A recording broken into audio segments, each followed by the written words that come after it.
So I'm in Bologna. Today is actually Valentine's Day, February 14th, 2021. And you are in what town? Dozza, outside Bologna, about 20 kilometers. Dozza. Okay. It's how many people? 3,000, I guess. 3,000? Maybe 4. Okay. So it's a little smaller than Bologna. It's like in the shadow of Bologna. Yes. But at least it's in Emilia Yeah, Romagna. it's in Emilia-Romagna, and it's quite famous because, as we call it, Borgo. It's a medieval town, so this castle, and it's fun. It's famous around here. Borgo, like a neighborhood? Like a neighborhood, it's a medieval neighborhood, well preserved, so you can see many tourists here just So for it's one day. Italian tourists or foreign tourists? It depends on what season. Usually during the summer, you can meet foreign. So Dotsa, is that like the family name of the controlling family, or does that mean No. Just those. I don't know where the name come from, honestly, but it's. I mean, if you check any book about the best medieval neighborhood in Emilia-Romagna, Dozza is one of the 5. really?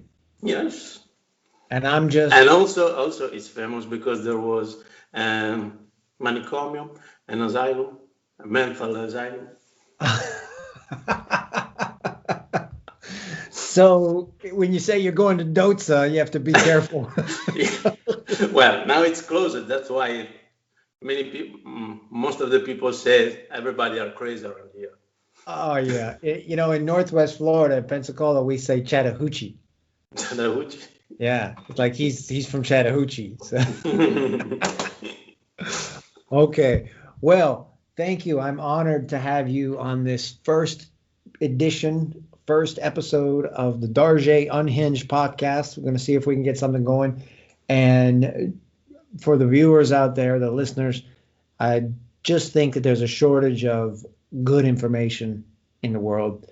And secondly, I think that we don't celebrate normalcy, or what I like to call personalities. Mhm. You may have seen some of the videos I put out where basically I just take a normal person, they're not exceptional, maybe they're exceptional in their own way, but not something that would go viral and Okay. grab attention, because it seems like the more unique and novel and weird and strange you can be, the more views and comments and attention you can get on the internet.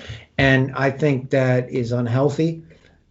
Imagine you're completely balanced, everything in your life is perfectly harmonized, and therefore you're completely uninteresting to everybody in the world. Isn't that great?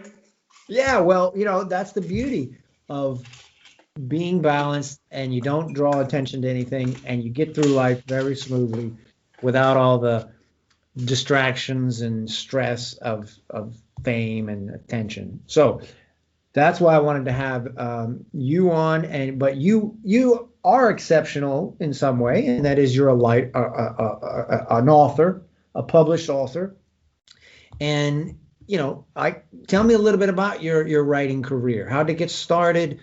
When did you first start writing, keeping a journal, whatever, and when was your first publication, all the way up to the present? Sure. Well, my journal, I started writing when I was 8. Actually, I was writing and drawing my own comic books, Mm. and then I kept going. I kept writing, and I always kept a journal with me. When I was a teenager, probably I was more oriented on poetry. Oh, And just writing or reading? writing, yeah, Okay. writing poetry. But growing up, I try to follow the screenplayer's path. In Italy, it's a little bit harder than other places because we don't have a real industry per se.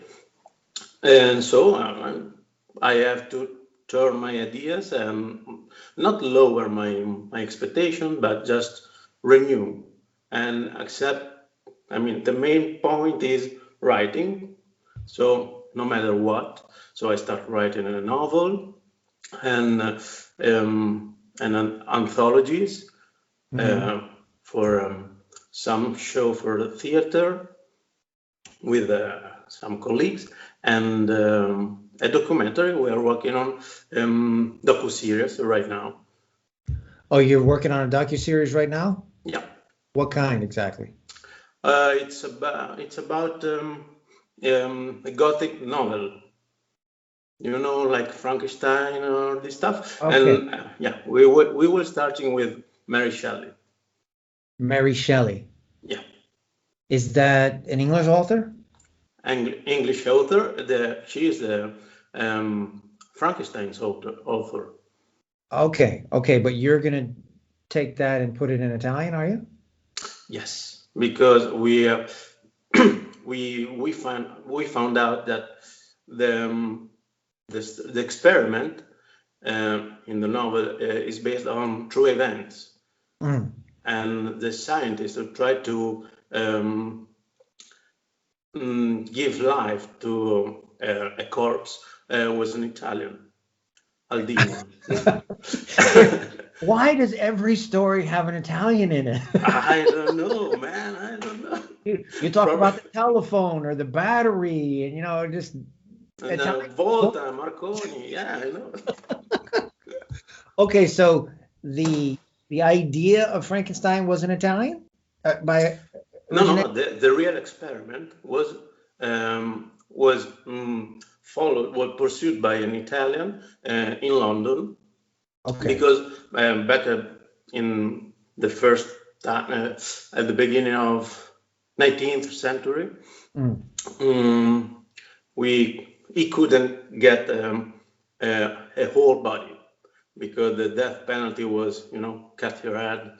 So he needed a whole body, and he had to go to London because the death penalty was by hanging. Oh, so he was in Italy, but the death penalty was guillotine. So he moved to London because they hanged and the body was still the head was still intact. Exactly. Okay, and did he? Well, I guess he didn't have success, but he actually tried to, what's the word? Revive or animate? Revive, because he reanimate heads and part of bodies following his uncle, because his uncle was the first scientist, the first man who found out the relation between electricity and body conduction. Can I say? And he just kept going on with the studies, and he wanted to move forward and try to give a life to a dead body, but a human, not frogs or any other kind of animal, like his uncle did. Yeah, who's the guy who created the battery with the frogs? Volta. Yeah, Volta. We named the currency or the measurement after him. So he's using electricity in the late 19th century in London on these corpses. And did he leave works behind, like journals or published works? He published right after the last experiment in London. He wrote a book about galvanism. This is the electric conduction through the body. The same word we can find it in Frankenstein. And so we just started with this idea. We want to promote some personality from Bologna. We found he was not only Italian, but he was Bolognese. Yes. What was his name again? Giovanni Aldini. Giovanni Aldini. there's a high school with his name. In Bologna here. Yes. Okay, so pardon the ignorant question, but no. Did he have any success at all? As long as the battery endured, yes. I mean, the body moved, opened his eyes, but it was just a physiologic reaction. And then where was the battery inside the corpse? Well, it wasn't inside. There was a battery, and there was these wires attached to the corpse. Legs, arms, head, and it just. So the corpse was conducting the electricity and actually animating. And shaking, moving, yes. But contraction. No. Well, there's a legend because his assistant died the same night for a heart attack. What? And the legend says that he died because he saw the body rising and walking away. But it's just a legend. But it's nice. But he really died from a heart attack, the assistant? Yes, the same night. So that's interesting to me and you because of, internal martial arts, the internal energy, the chi that they call it in Chinese, is the key to, it's your life force. It's your vitality. It's without it, you're a corpse. Yeah. But the fact that this energy is external clearly means that you're not going to function. You won't be conscious. But so this Mary Shelley, English author, comes along, reads the reports of Aldini, and starts to write a fiction series. Well, when the experiment took place in 1803. Okay. And Mary Shelley wrote for the first time Frankenstein in 1816. So wow, electricity was around in 1803. It was like it was very, how can I say, nerdy by the time. Okay, that's right. It was the main thing. It was like today the main thing is artificial intelligence. Back in the time, the same fame electricity could have the same. It just didn't run on the streets yet. Well, Aldini was famous because all his experiments he liked to spectacularize. Can I say that, or sensationalize? Sensationalize the experiment. So often experiments could take place in theater or some fest, all this kind of stuff. He really believed in share with the public, with the audience, his experiments, his discoveries. Okay, so publicizing, and you get public support and some interest, more funding, keep going. So Mary Shelley, I'm ignorant about the Frankenstein series. So how many books did she write? Mary Shelley, she wrote, I think, 5, if I remember properly. And with Frankenstein, she was the first author in history to write a sci-fi novel or gothic novel. And with the last one, she was the first author to write dystopic novel. And it's gonna be fun because the last book she wrote was about a pandemic. What year did she write it?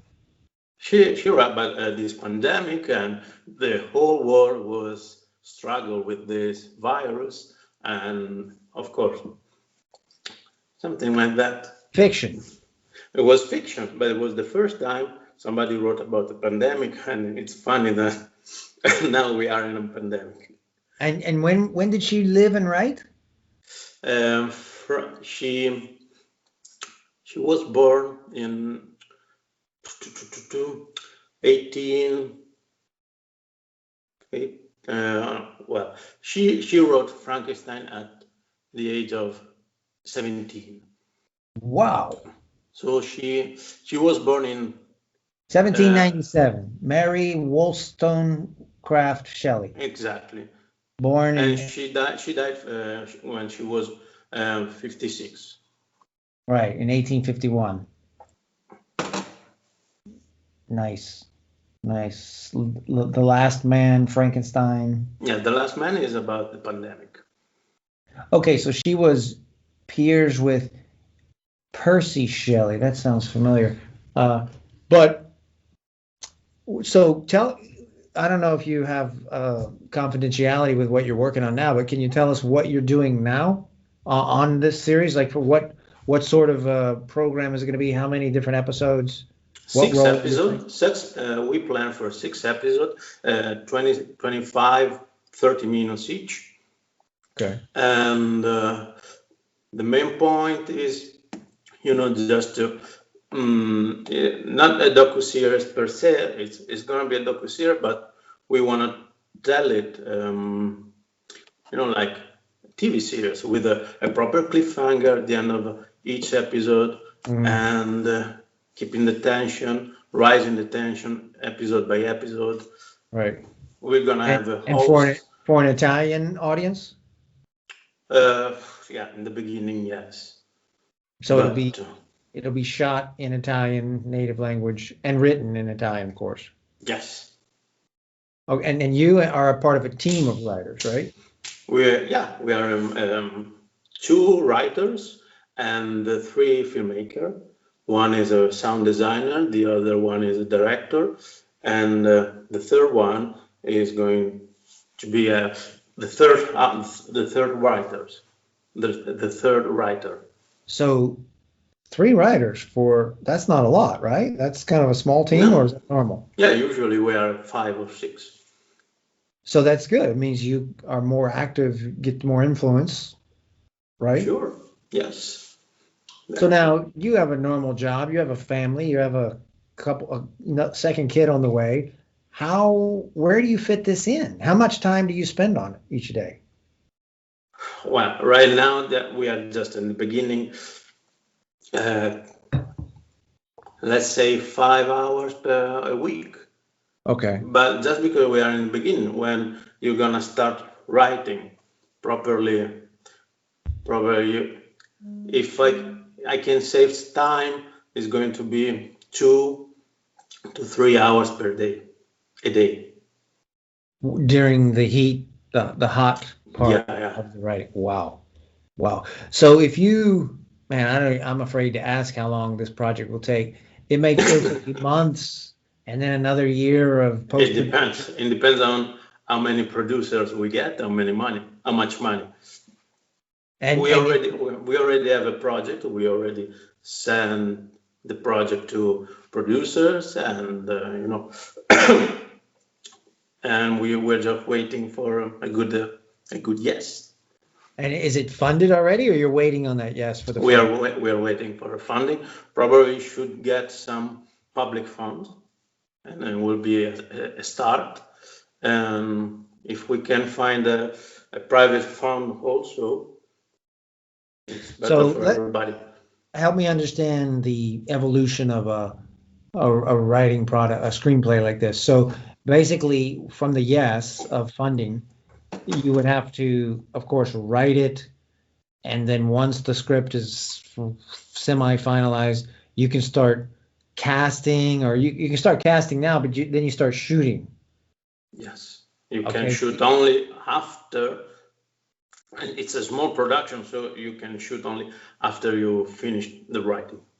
Yeah, because to save money, I would guess that you shoot all the episodes at the same together, sure, right? Yes, sure. So 6 episodes shooting. How long? Few weeks of. A couple of weeks if you do all day long. A couple of weeks. I tell you. I'm quite sure about this because it's not the first time I write. It's not a documentary, but it was a TV show, also about famous artists. In my case was Modigliani, and a French painter, Suzanne Baladon. When I attend the shooting, the schedule was 2 weeks, all day long, for 8 or 10 episodes. Wow. So that was the script that you got published on national TV here in Italy. Yeah. And so you got to attend the shooting in person. Sorry? You got to attend the shooting set, the filmmaking of the I film. hope so. Yes. Wow. But that was the last one, and then this one too, you'll get to do it. Yes, because probably you write something and it sounds good, and then when you're there, the host is walking and he doesn't find the right rhythm with his movements and his words, or probably something doesn't sound good when you hear it from the host. So yeah, you have to change it right away. So you'll be on set the entire time, or just some of the time? Well, some of the time, if I have to work, yeah, I would love to be all the time. Yeah, I do my best. That must be really beautiful to see your words come alive by another person, because it means that they have to read and really contemplate what you've written and internalize it and then give it life. And then you're in, I don't know, it's kind of a megalomaniac view, but you kind of say, no, that's not the right.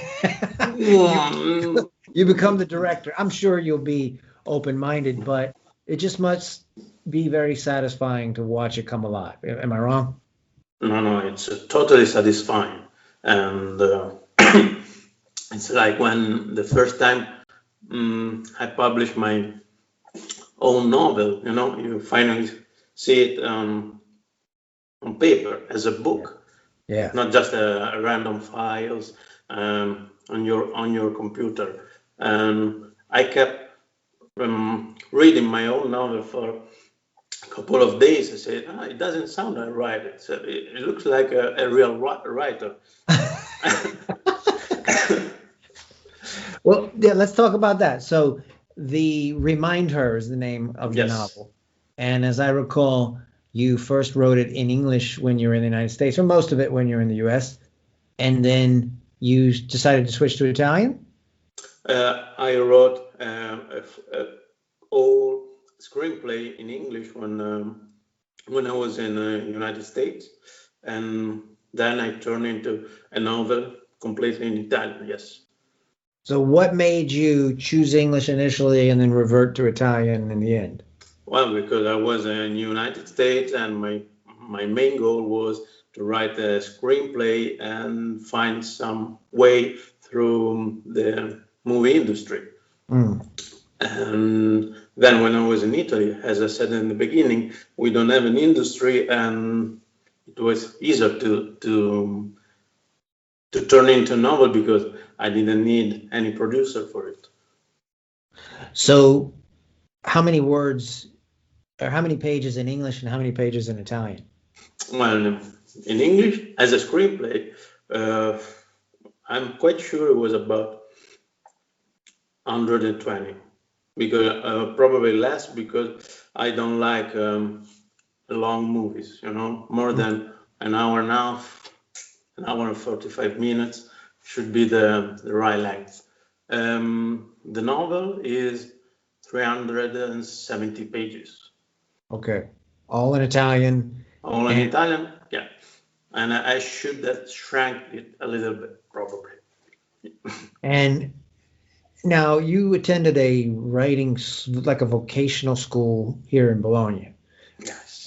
Is that how you got your contacts, or did you have to engage in other publicity? No. This is how I got my contacts. I started with, well, the good thing of this school is not theoretical, Mm-hmm. There's no theory whatsoever.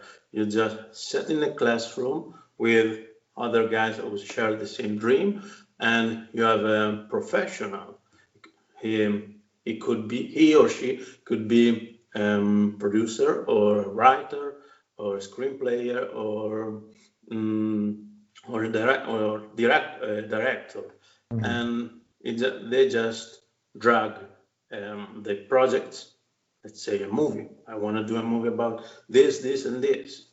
Let's develop this movie together. And this is how you find the right match with your colleagues. This affinity, this feeling you're sharing the same ideas. Right. And then you create a group. And then I'm not good at PR, honestly. I'm not either, and that's why I'm interested because I got some songs I'm trying to sell now, but I'm not motivated at all to sell. I'd like to learn that part of the craft. But tell us about the story of Remind Her, like I know nothing about it. Reminder is about this couple, wife, husband. They are going through a heavy crisis, and the reason is quite simple. She is Alice. She is a woman with a solid career and focus on her job. And her husband, Joy, is a dreamer, so he didn't get anything so far. And this is why there's this friction, this fight. I mean, he wants to be a novelist. He wants to be a novelist, but he's too lazy. I know that guy. Yeah, probably. It's me. Okay. So all in a sudden, she got in a car accident and she fell in a coma. That everlasting coma, irreversible coma. I don't know. I don't know in English the right word. Joy doesn't give up as long as a mysterious scientist offer him an experiment. Put his mind and her mind connected, so he can go inside her mind, and with these memories help her to find the right memory to wake up. The memory with the strong feeling, strong emotional, the strongest memory with emotional and feelings he can find. The problem is they are going through this crisis, so there are not so many good memories. Okay. And did it succeed? Did the scientist succeed? You should read the book. Cliffhanger. There you go. Leave it at that. Nice. So where can we find it? Amazon? Amazon, or in Italy in every bookstore or digital bookstore. I'm pulling it up right now. Remind Her. It's all one word or two words? One word, because it was, this wordplay. Right, that's what I thought, but it's not coming up. Oh, here it is. Okay, if you type in Remind Her, Marcello Trazzi, 15 euros. Andimion, is that the publisher? No, Andimion is the subtitle. I have a main title and the second title. The Andimion is the machine. Oh, that helps her or tries to revive her through the memories. Yeah. It's the machine that put their minds together, connected. Okay. So you've got some reviews on here. It looks pretty good. You got 5-star and 1 4-star. That's pretty good. 6 reviews. All in Italian. Yeah. I'm sorry. Yeah. Excellent. So you self-published? No. I publish with a publisher. Okay.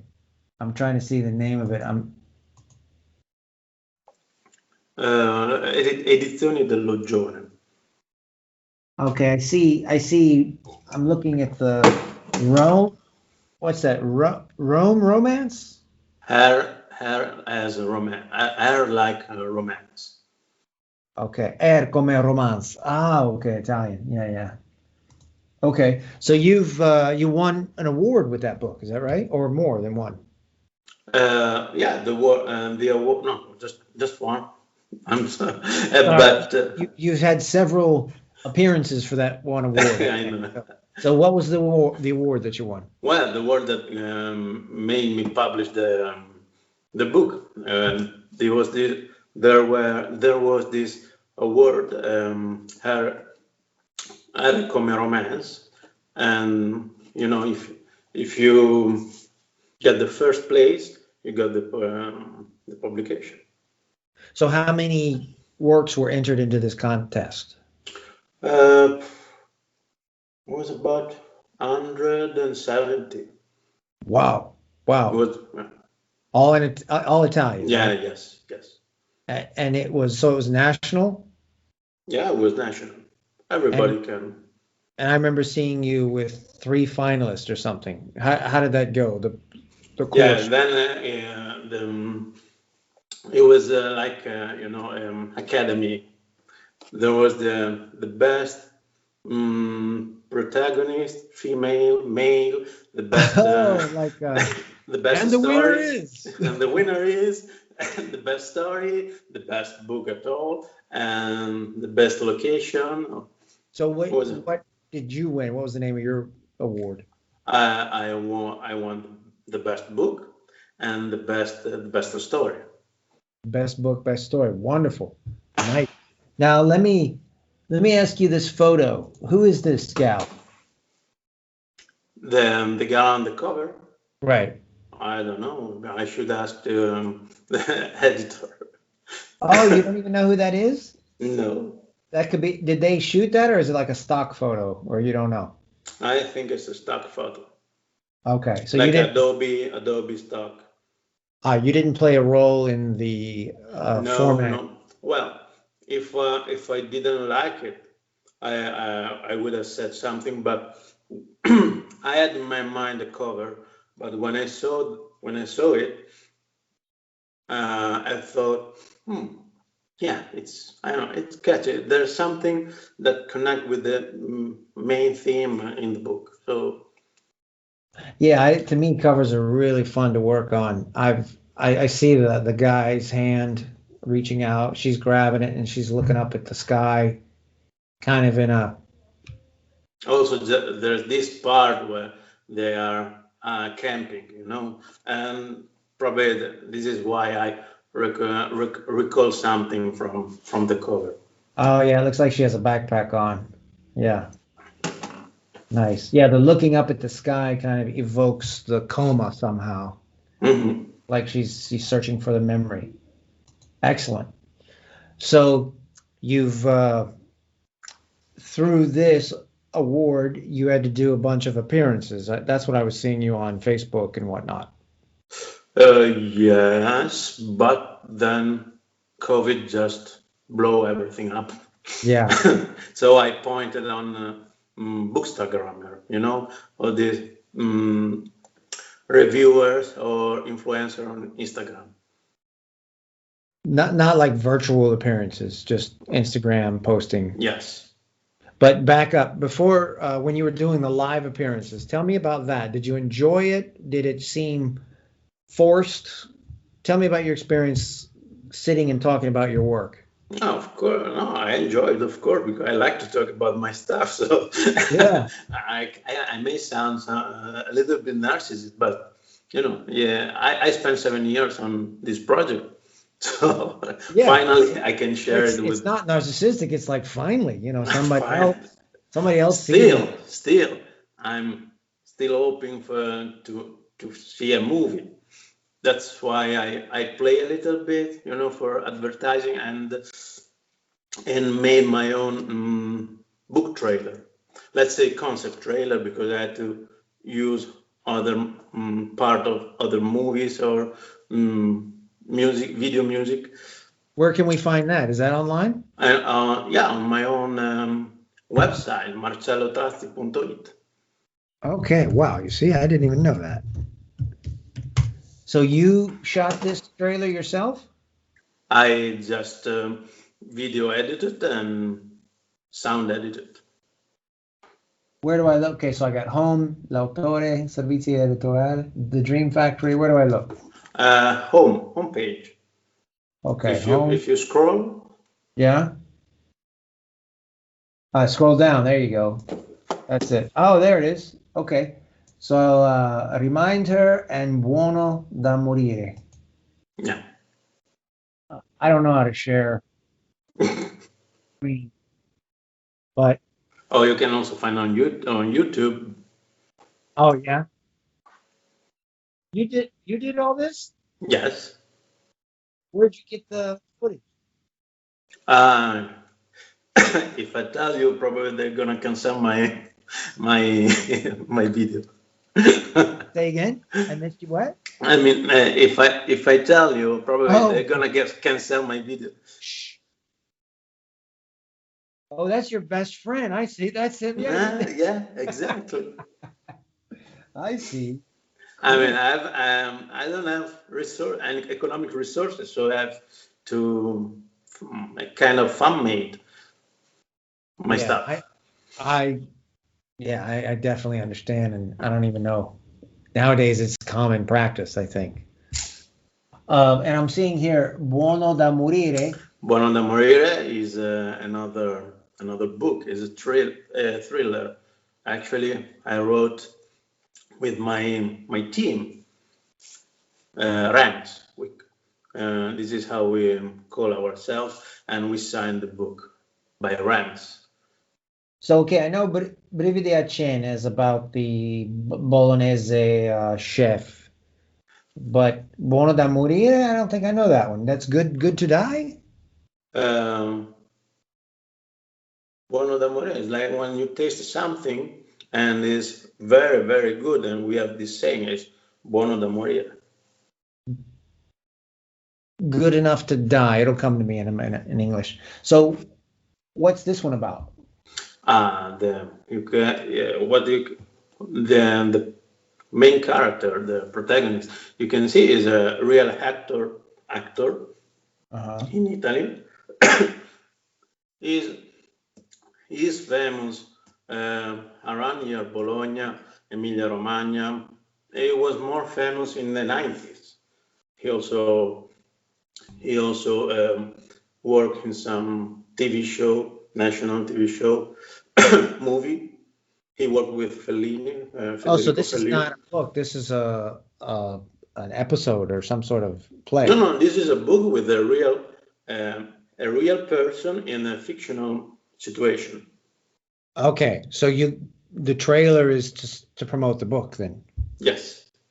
So you wrote it with a team of authors? Yes. How many? 6. 6 authors. Wow. And then Brividi a Cena, I think, was with 5. You said, right? No, Brividi a Cena was. This one is with Pellegrino Artusi. Yeah. No. Sorry. Yeah. This is the one where each person has a chapter. Yes. There's several. Brividi a Cena was 21 authors. Yeah. Okay. So the one that you worked on 5 with was the national episode that you. Buono da morire is a thriller with this guy. He's still going on TV, satellite TV.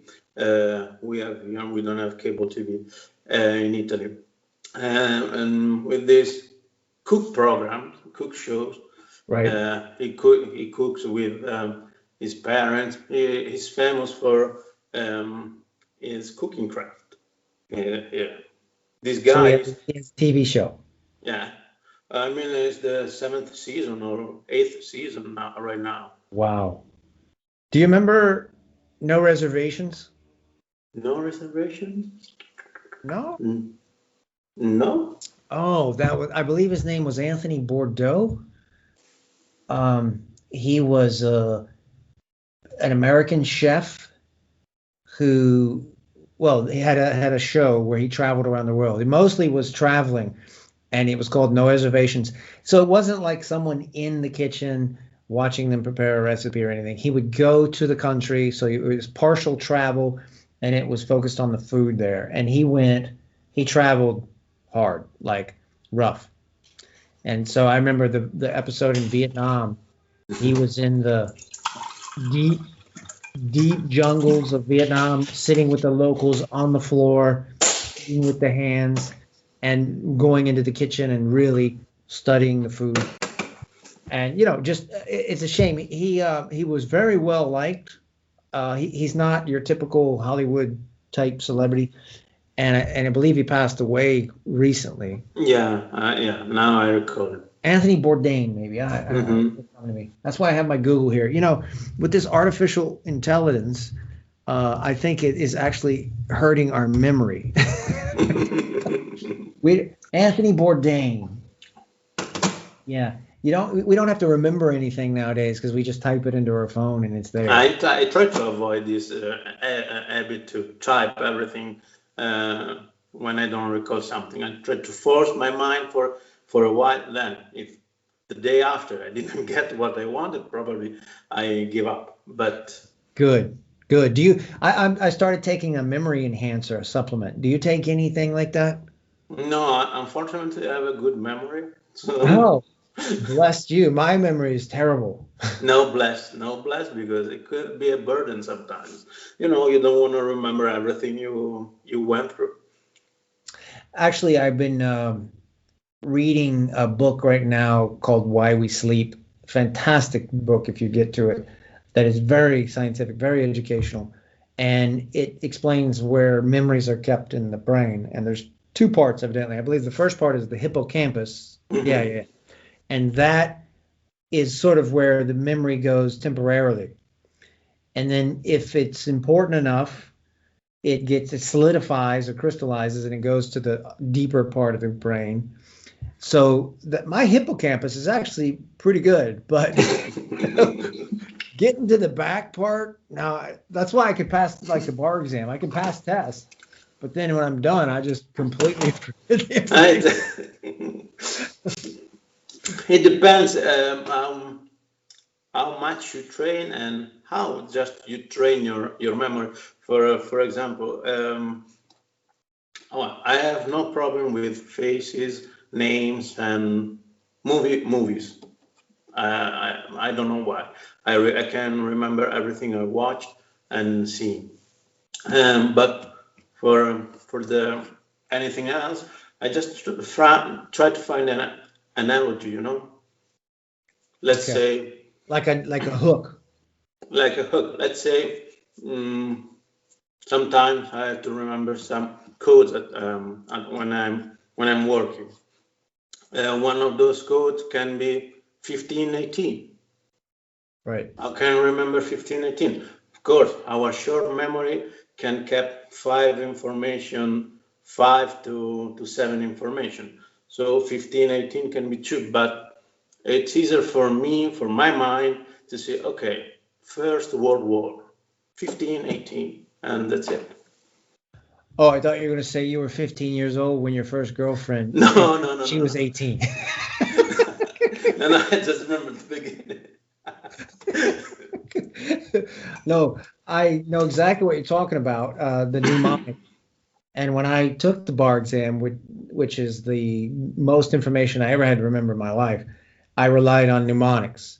And my course presenter, I took a course, he had me memorizing all kinds of things. So they work. They definitely work, even sometimes long term if you want them to. But as a writer, I'm not a writer like you, of course, but I love writing, and I've written a lot, although I got a published little poetry thing but basically I find that having a poor memory as a writer is a major handicap. Yeah, because Yes, I find myself constantly trying to find the right word, and instead of repeating the same verb, you want to get more creative, right? Or you want to be more specific. And wow, so that must serve you well in your writing, your strong memory. Yeah, I know that. I mean, when I write, most of the time I have to, think. Let's say an environment. I'm trying to recall an environment I really was or walked through.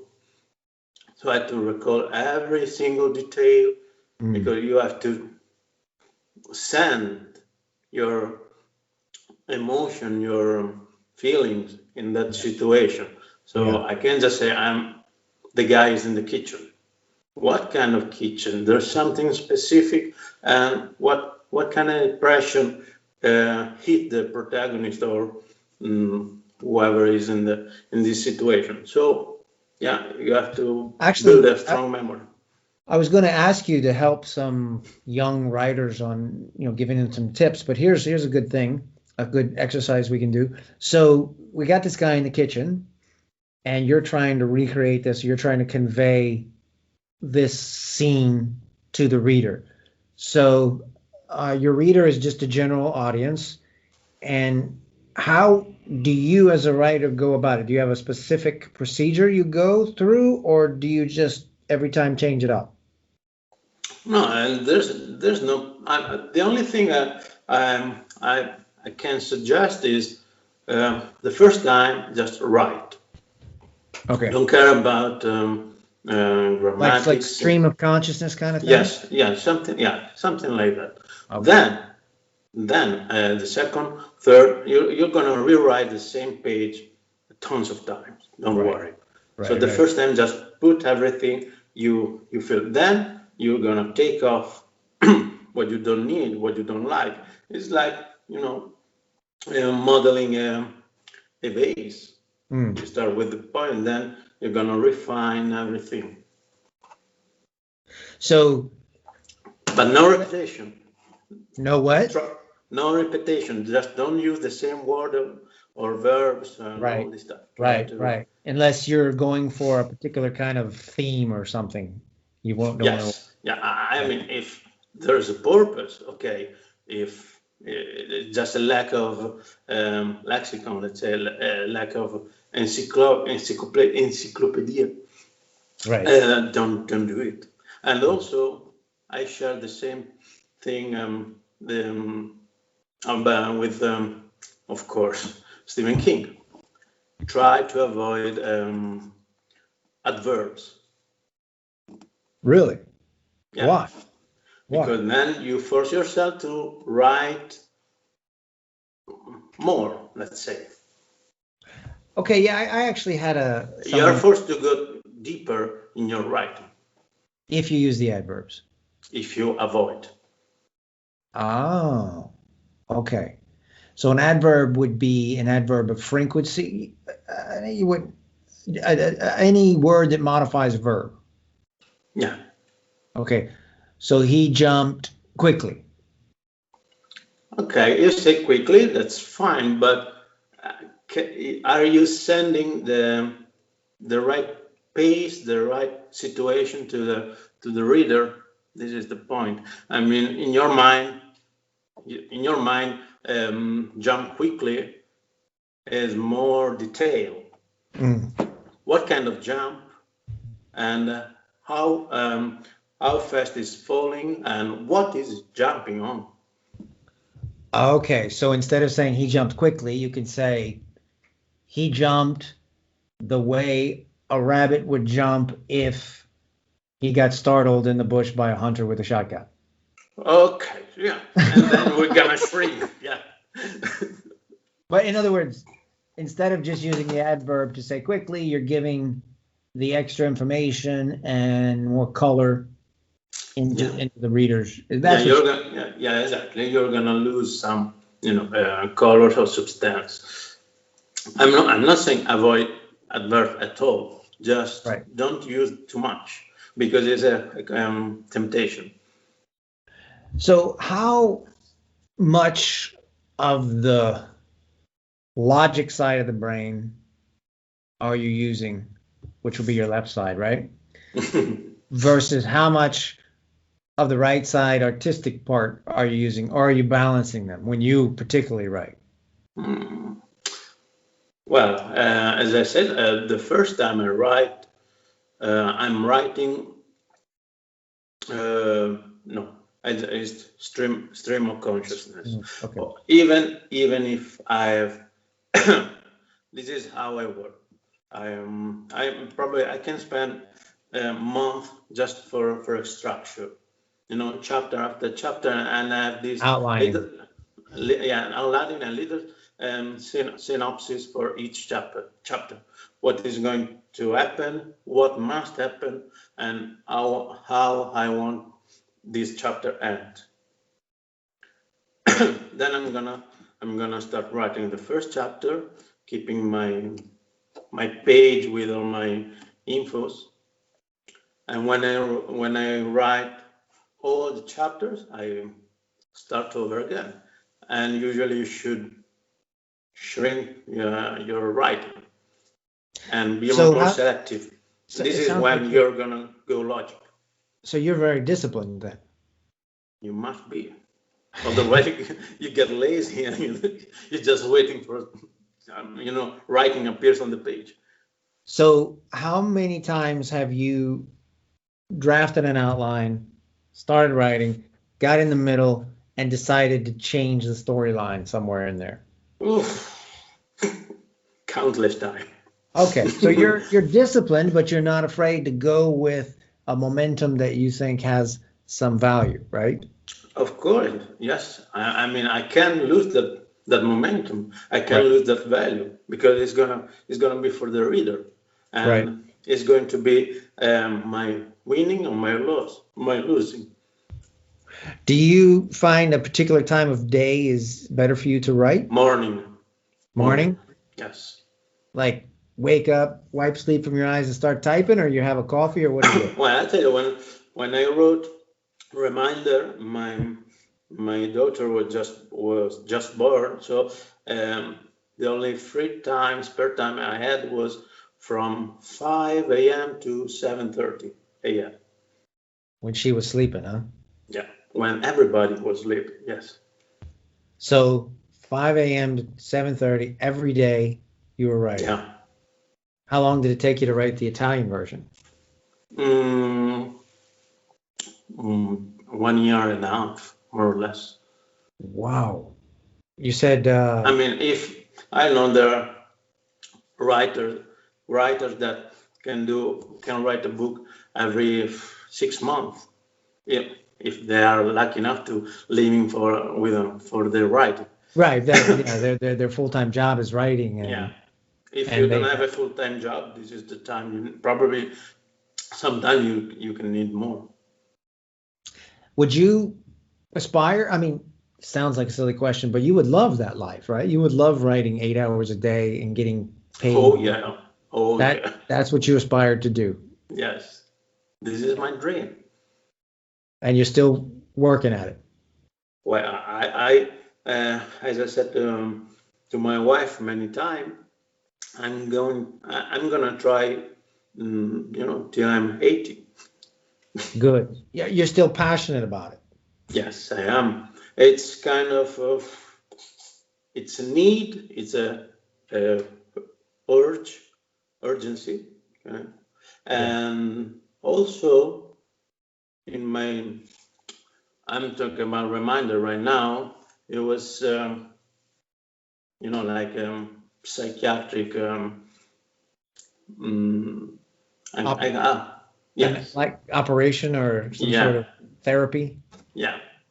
Wow. And I was a little bit disappointed when I wrote the ending because I was expecting all this stuff coming up in my brain, in my heart, and faces several hard times to write the ending because it was personal somehow, and it didn't happen. So this is when I realized my issues were past.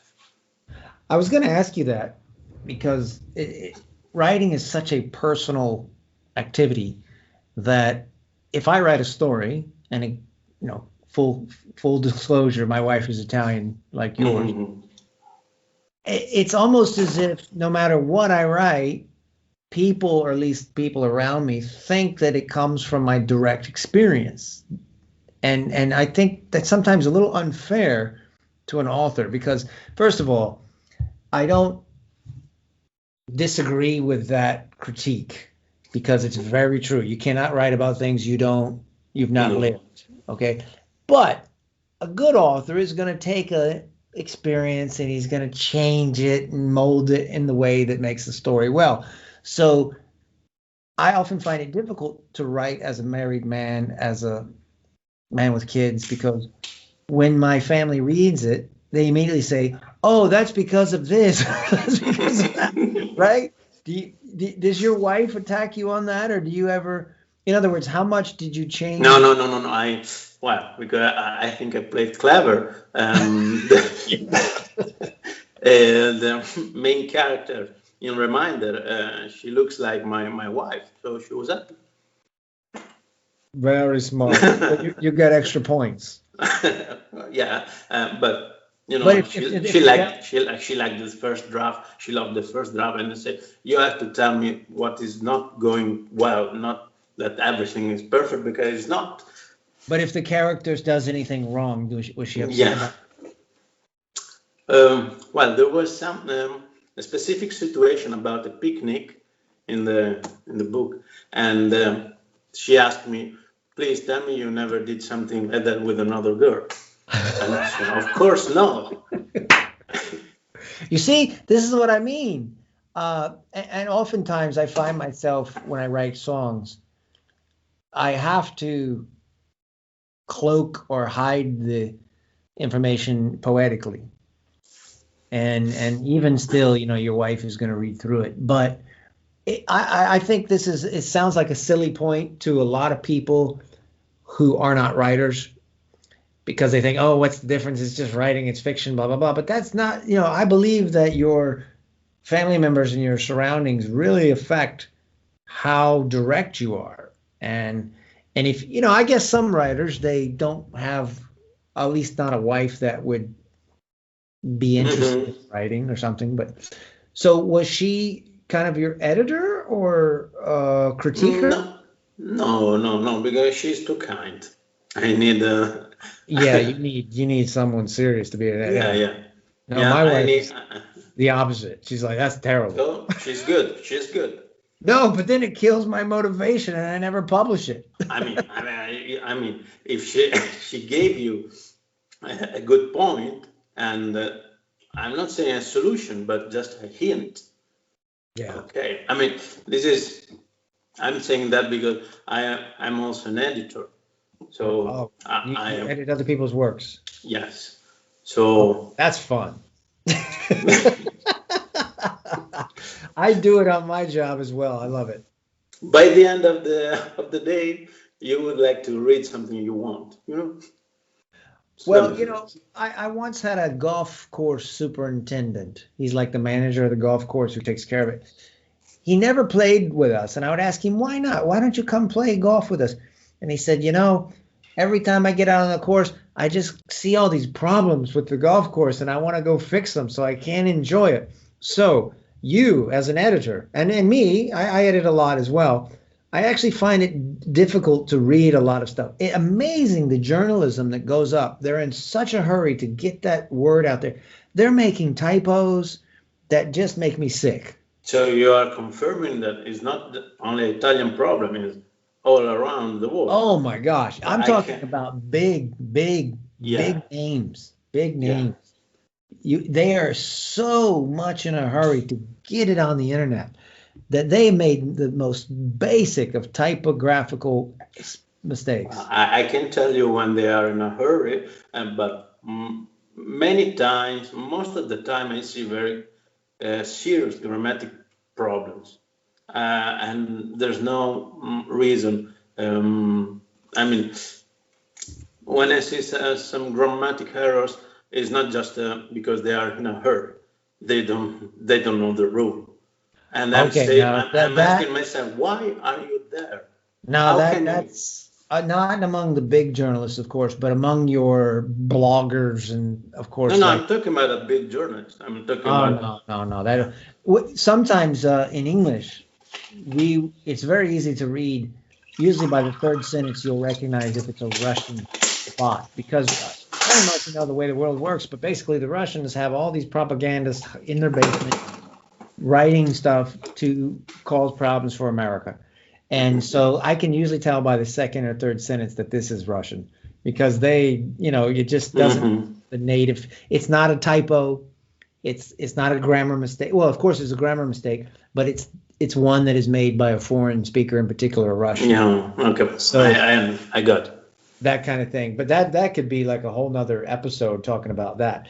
But I know I'm not going to keep you forever today, but I want, and we did go over a little bit of some of your advice, some of your writing style or your approach to producing.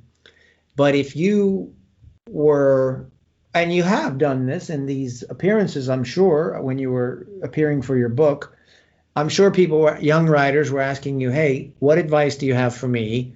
I'm a struggling writer. I'm an aspiring writer. I just write in my journal. I got a couple stories here and there. What's your advice? Well, first of all, just get rid of the dream. You're not gonna live with your writing. Okay. I mean, I know we have a lot of examples. The same story. I wasn't do something, and I wasn't do this thing, but this thing happened anyway. I recall too many times the same story. Everybody's doing something else, and then happened that thing that make them rich and famous. I don't know why, and I don't believe that. The majority must work and find a way to write. So my advice, being a soldier, very disciplined, and write for, I'm not saying write for yourself, write what you love, what you like, and because it's in semiotic we call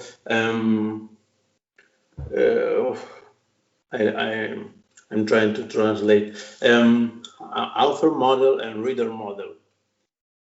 So the match is between an author model and his reader model.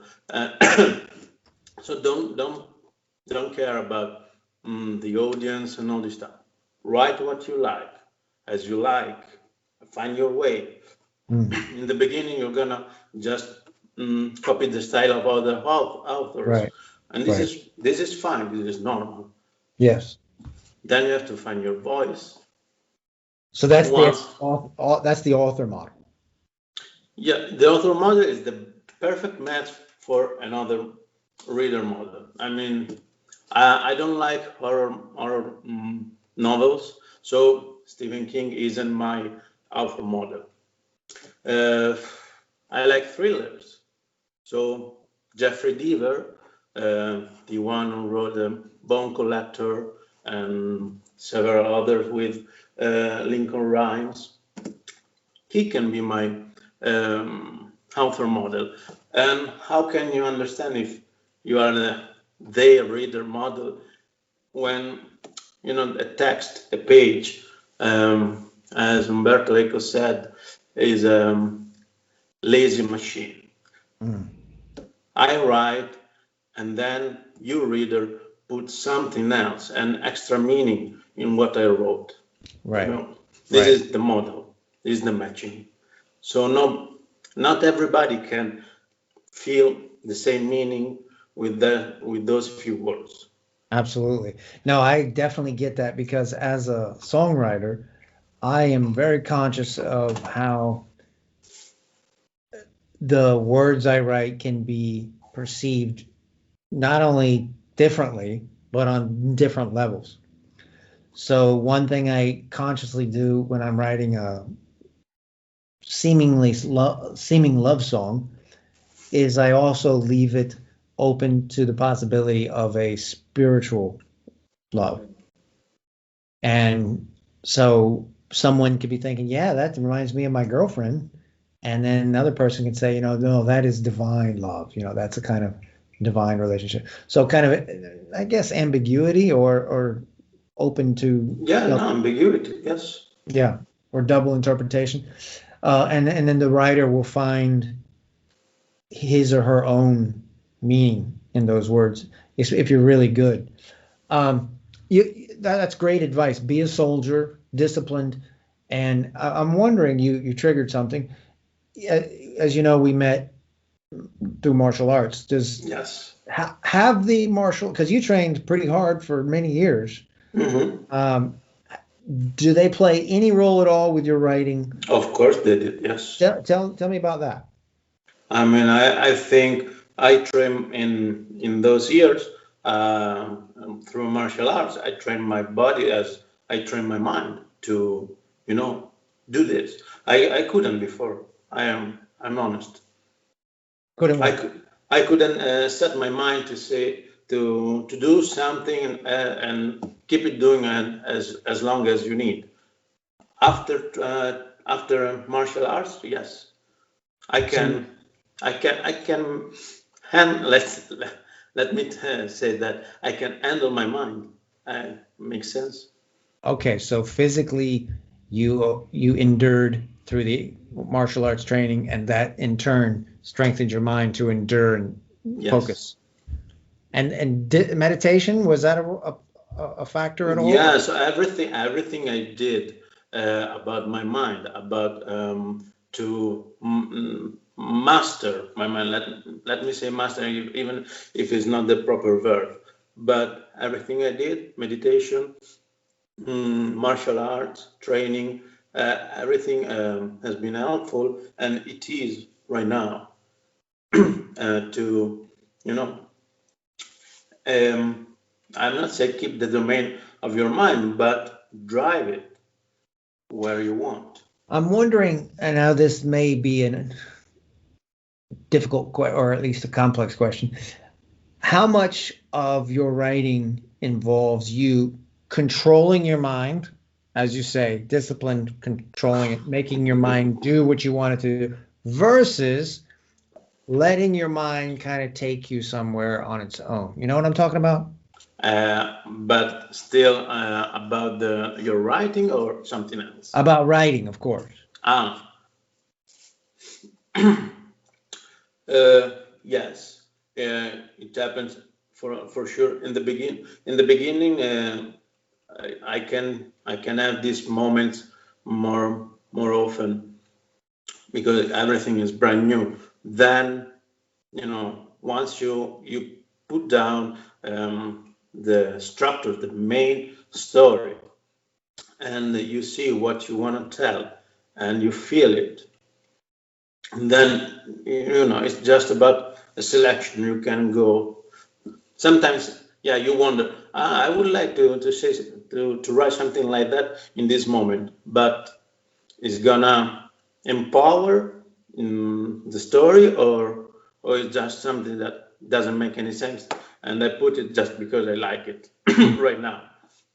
It happened quite a lot, but it just pop up when something doesn't fit. Something that fascinates me is the role of the storyteller in our community.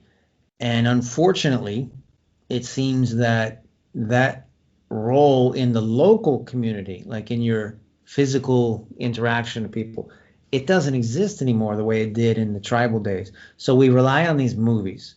We rely on books. We rely on YouTube, whatever. But it seems that because we're relying outwardly, no one in our surroundings can actually tell a story anymore. You know what I'm saying? I grew up in the South in America where storytelling was a part of it. In fact, sometimes it was annoying because you just ask them a question. They say, well, let me tell you what happened to me. No, I don't really want to hear that. I just want to know the answer to my question. No, but so there's still that storytelling element alive in the South. But I guess what I'm asking you is, do you see yourself as a kind of storyteller? And secondly, how hard is it to go from telling a story in writing to verbally in person? Well, of course, the main thing is the time. I mean, verbally you can knowing somebody for too long. But well, as a aspirante. One who aspires. No, inspired to be a screenwriter. I would like to be a screenwriter, and it happened. You have to throw a pitch. You have to do your pitch. So this is the storytelling, and you have to do it in 2 minutes, and very detailed. And you rehearse that? Yes, I did. I mean, it's something you have to train a lot, and mistake after mistake. But this is a way of storytelling. I mainly older people, elderly, like to tell you a story. Yes, because they have time. But the problem is most of them it's natural. It's natural. I don't want to beat anybody up. And it's the story will resonate with a wider audience, and it's easier to remember. That's why history was recorded in the old Greek epics. In the old epic poems, they were with meter, and they had the melody and rhyme probably. And but no, one thing that I'm very attracted to comedians, because yes, it is of course verbal. The delivery is verbal, but there's so much writing going on behind that. I can see. Now, don't get me wrong. There's some that are just gifted speakers or gifted performers, but there's still a lot of thinking going on. And my son, 16-year-old son, is he's quite funny, and he's got a sharp memory, good mouth, good delivery, unlike me. And I've actually encouraged him, write some jokes. And he'll go memorize one or two and come out and tell it to me, and it's great. But I think there is some merit in being a comedian or a storyteller. A comedian is kind of a storyteller, but they're trying to make you laugh but a good comedian is not only going to make you laugh, but is going to leave you thinking on a few topics a little more deeply, and maybe even influence you in some way, positively. Well, now I don't know in the United States but there are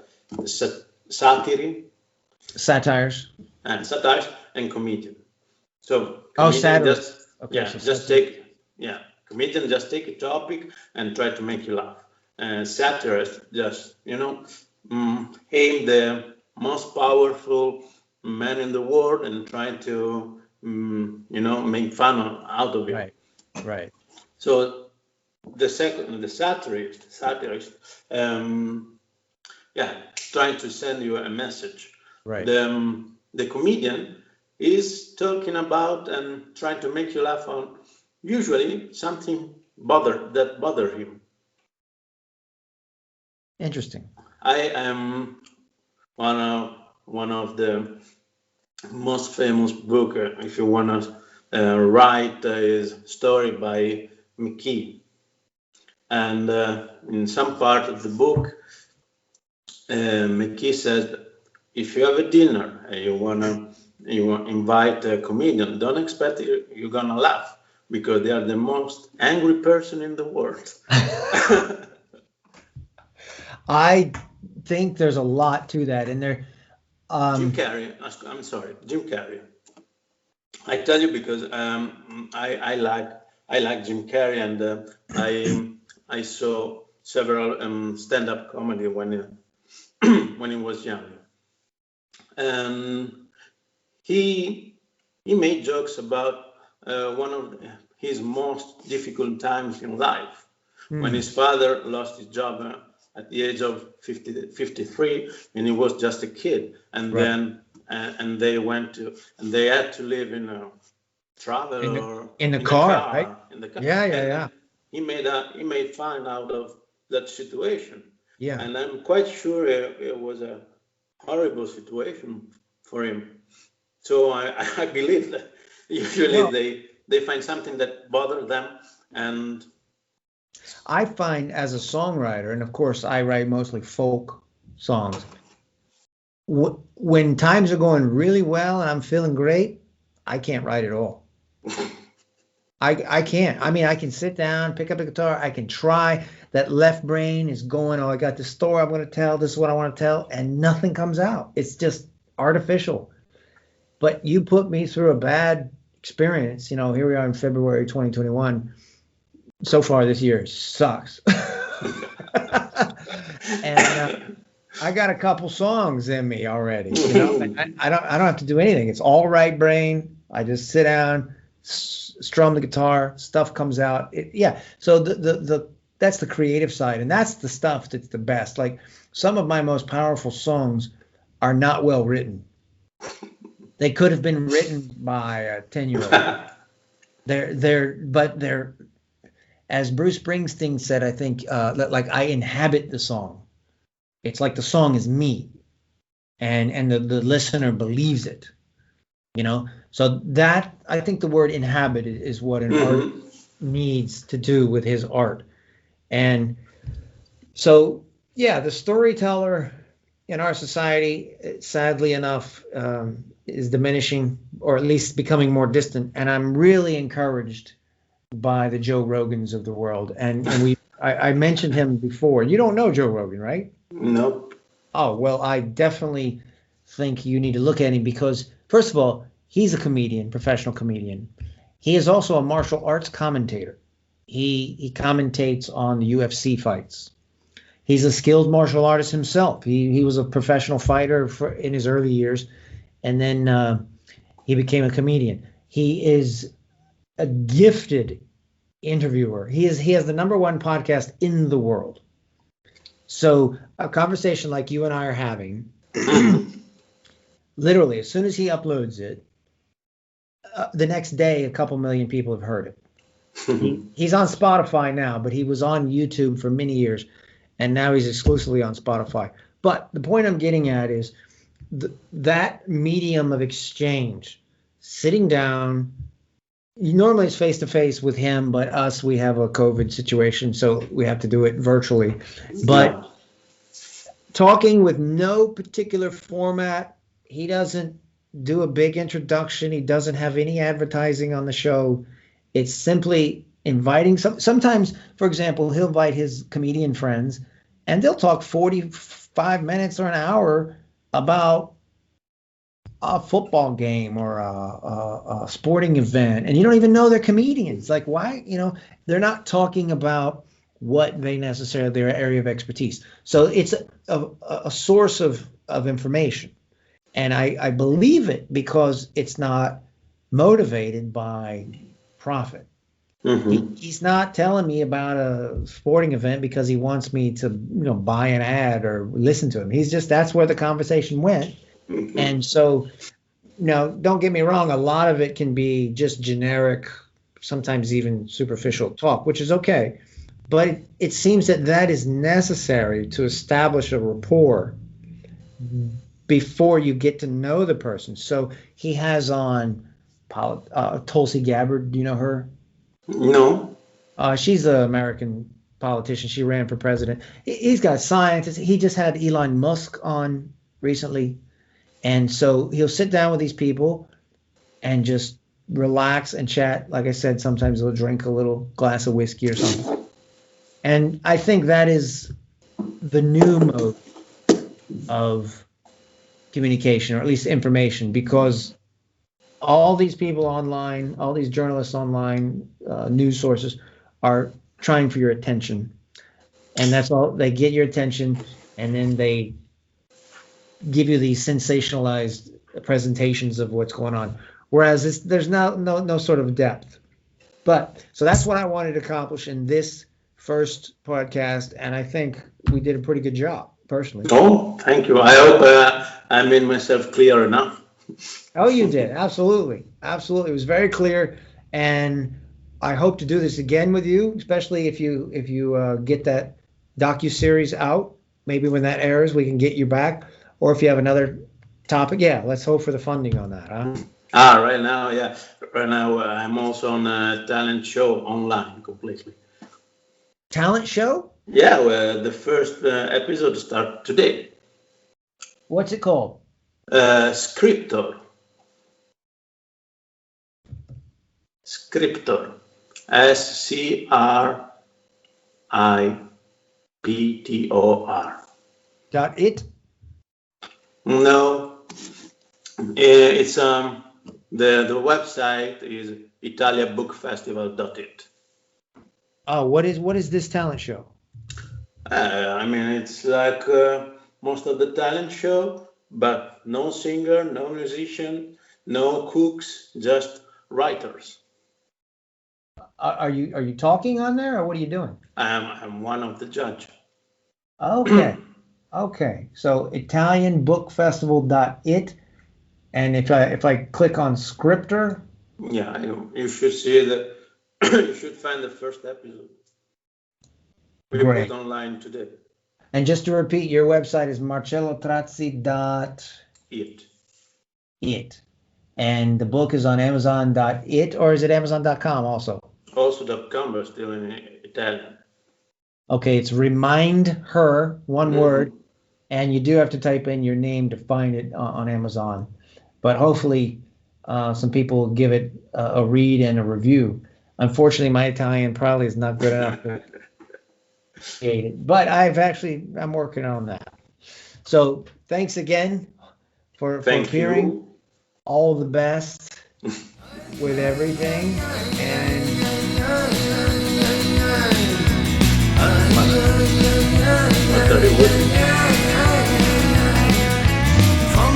see you next time, buddy. Ciao.